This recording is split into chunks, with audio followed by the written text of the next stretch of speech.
Hello, everybody. This is Gerald Salenti, and it's Wednesday, October 26, 2022. And again, we're very honored, privileged, and blessed to have with us a man of real culture, wisdom, sanity, care, kindness, and knowledge of the Constitution, the Bill of Rights, and what freedom, peace, and justice is all about, Judge Andrew Napolitano. Judge, thanks for being here today. Oh, thank you. Thank you for your generous introduction, Gerald. It's always a pleasure to be with you. I always look forward to Wednesday mornings. As do I.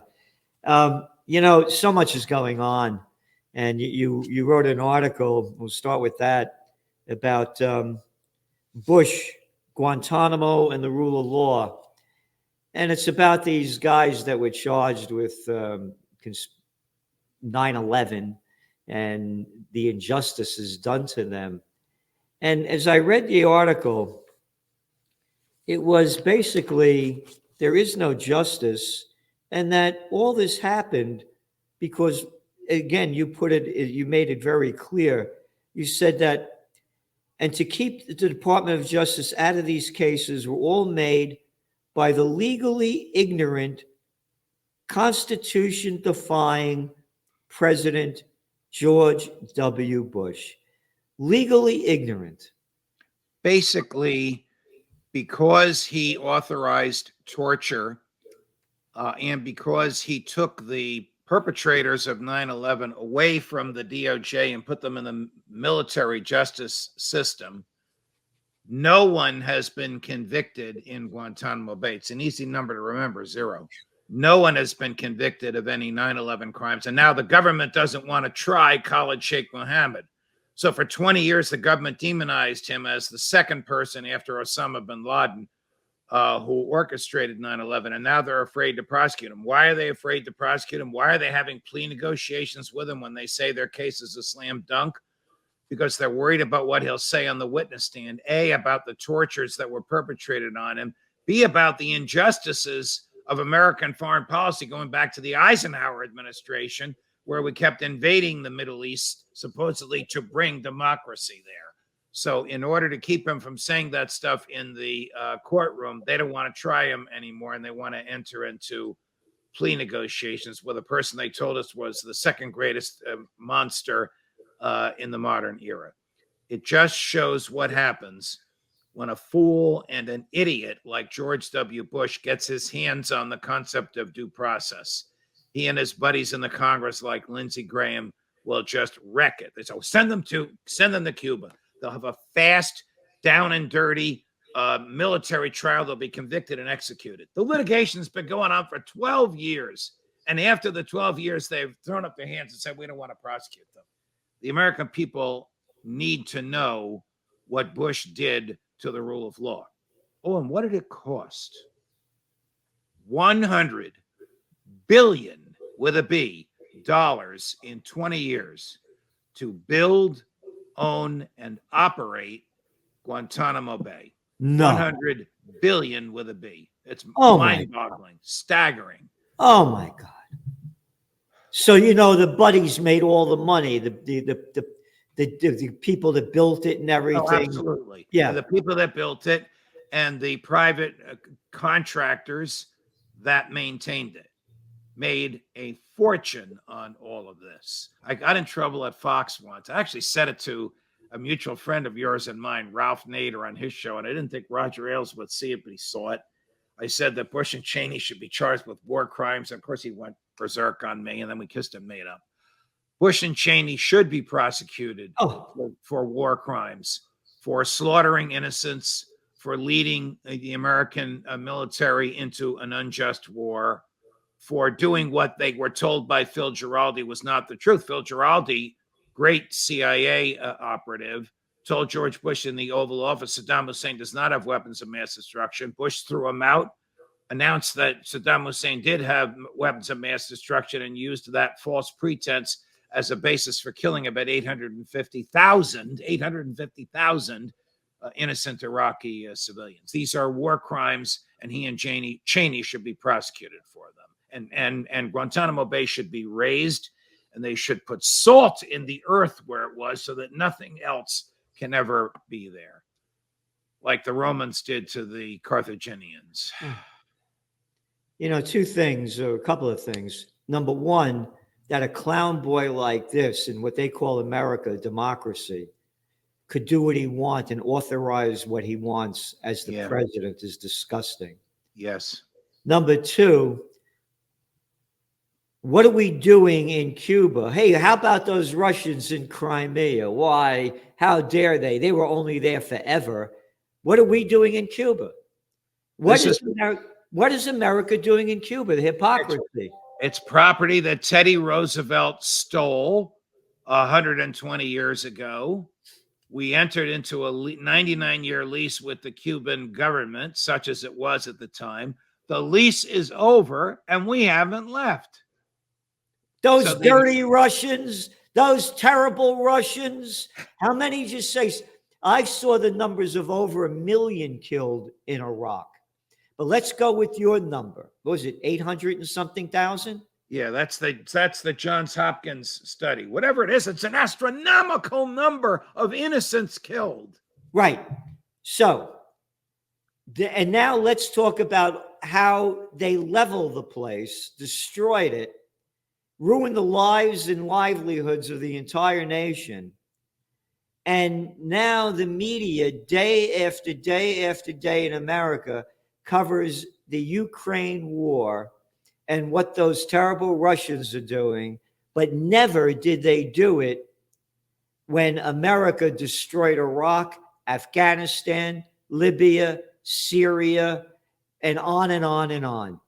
In this week's New York Times on Monday, the front page, they showed a guy doing push-ups on this thing with no legs.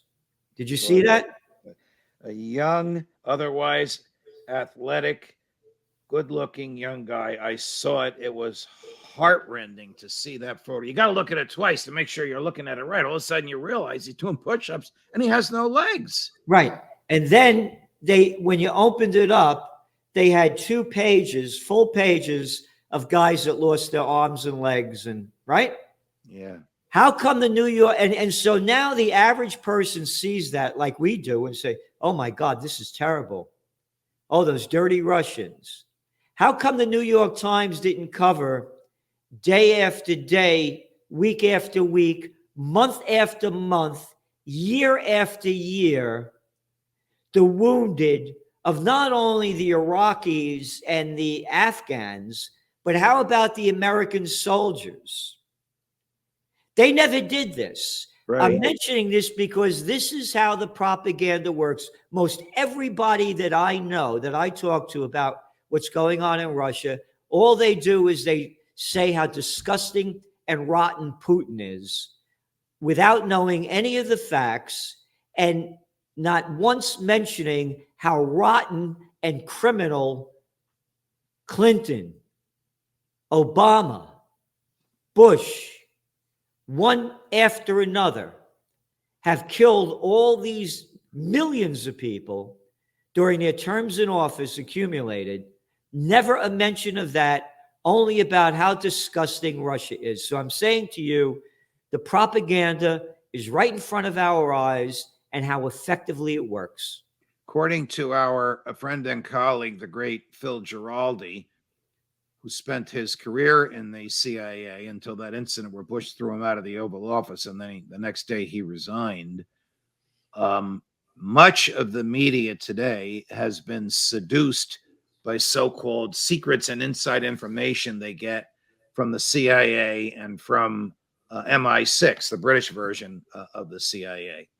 But MI6 and the CIA are the perpetrators and the pipelines of all these falsehoods that go to American and European media, who think they're getting scoops from inside the government. In reality, they're just getting the version of this that the government wants to be spoon-fed to the American people, and it bears little or no resemblance to the truth. No.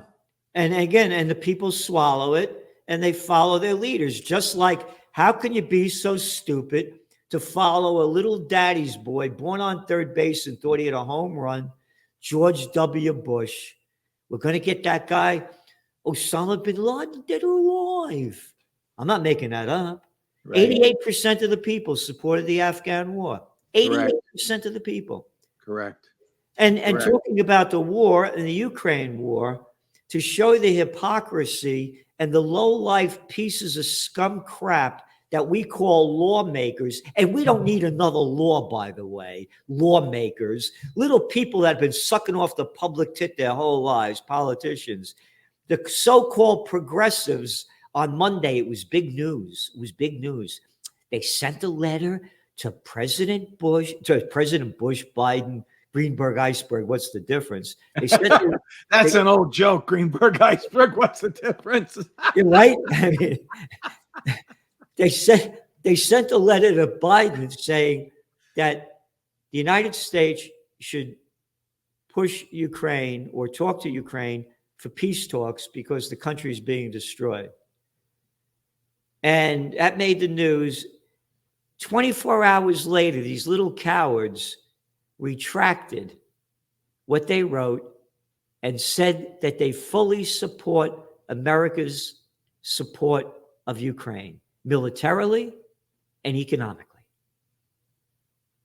How can you do a flip like that unless you have absolutely no intellectual honesty and you made a political calculation that the first statement would win you votes, and then you saw the backlash, and so you moved 180 degrees.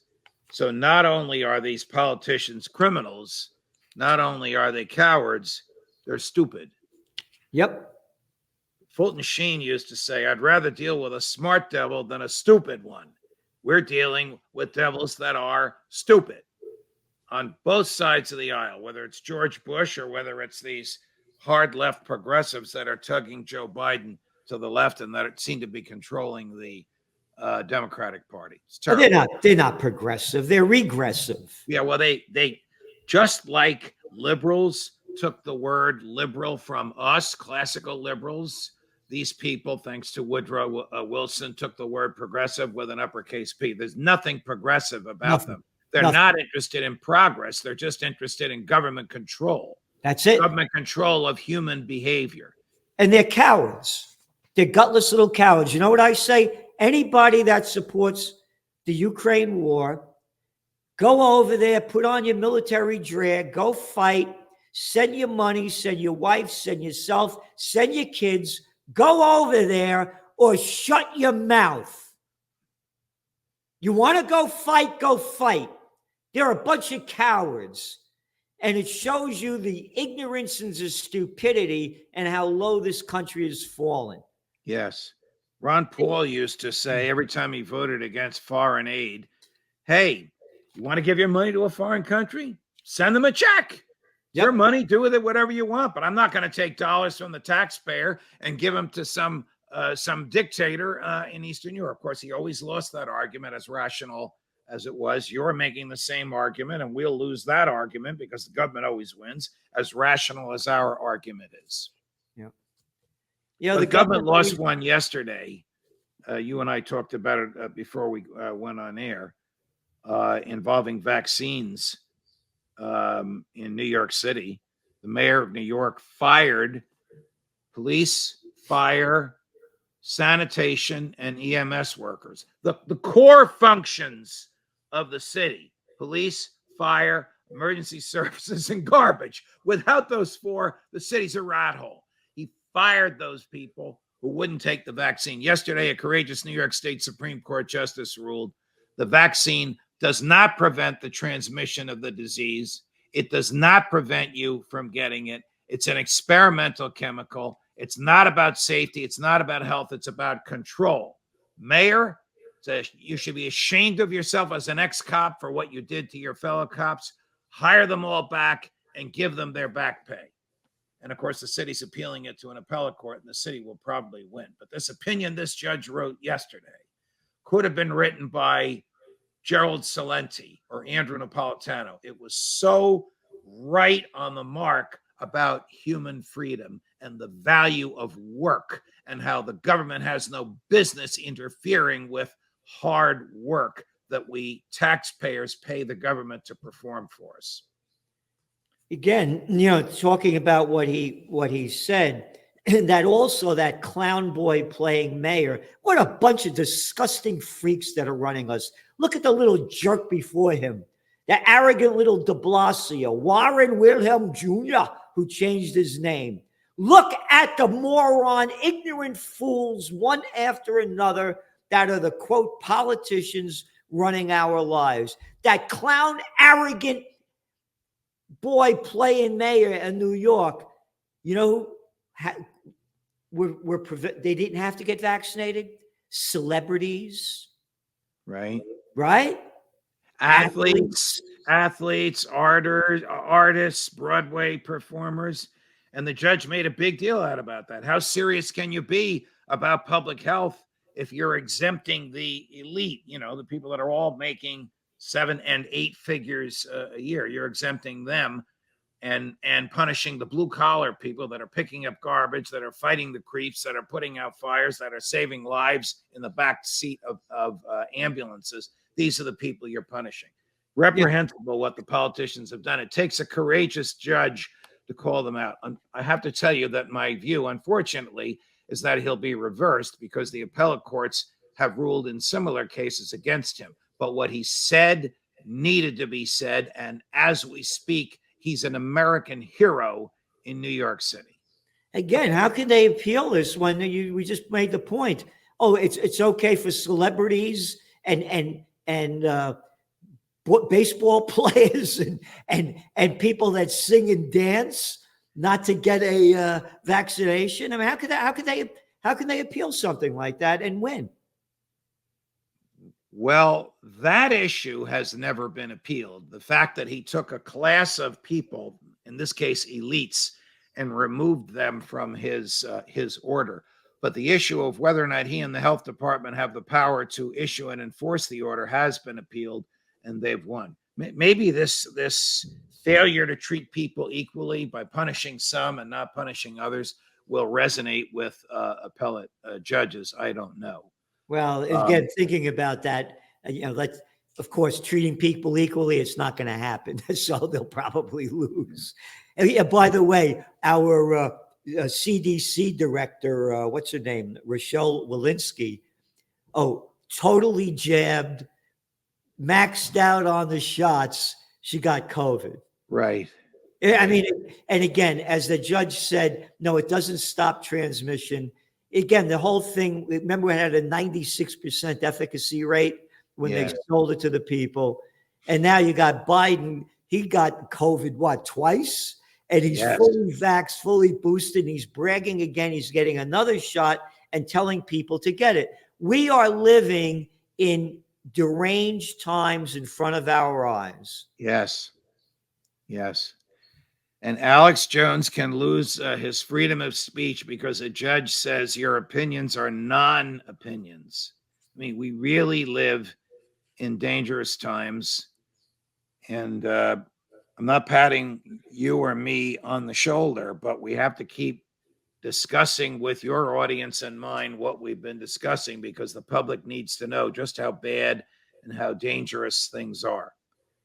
2 days ago, General Petraeus said it's time for American troops leading a coalition of the willing on the ground in Ukraine. Now, he didn't say NATO because he knows that the foreign ministers of NATO would never go along with that. He said coalition of the willing, which is a George W. Bush phrase for the invasion of Iraq. Question: would Petraeus have ever said that without running it up the flagpole to see what the Biden administration thinks of it? Of course not. It was a trial balloon from the Biden administration out of the mouth of a supposedly conservative Republican general.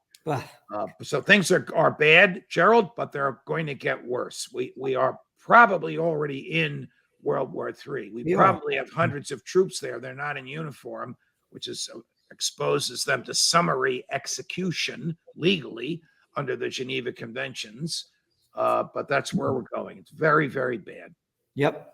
And I wouldn't call Petraeus, a conservative Republican. I call him betrayed us. An arrogant guy who pushed for the troop surge in Afghanistan under Obama.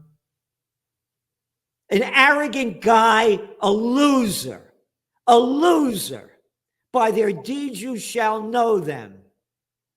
He's not betrayed us. He's betrayed us. He is not an American. Not my America. A warmongering freak. Mind your own damn business. Oh, and Petraeus, go fight on the front line rather than behind and being guarded by all your guys.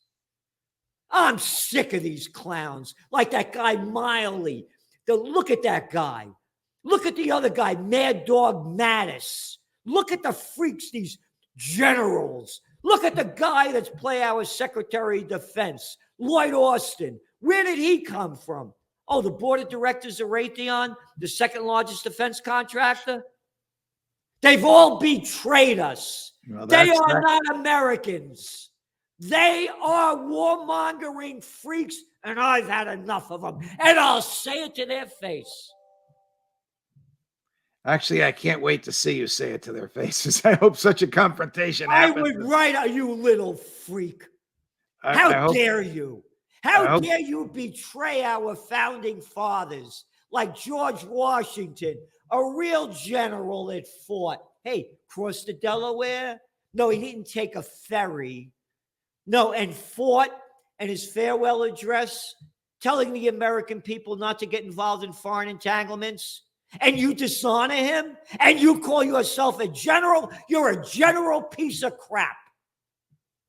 Well, like I started to say, I can't wait to see you say that, and I hope I'm there when you do. This is disgusting. The people better stand up because you said it and I've said it. World War III has begun. And now they're putting up these trial balloons. Oh, Business Insider ran a duck and cover thing on what to do if a nuclear bomb goes off. So they're making this to the public now, and they keep putting it out there, putting it out there. Just like I said, what the New York Times is doing, showing the hate. So when it happens, the people say, "Oh yeah, we knew this was going to happen." Right. All right, Judge. Thanks so much. All right, my man. You know, we do this every week. There's always plenty to talk about, to warn the American people about. And I'm happy to be a part of your warnings. Thanks, Gerald. And thank you.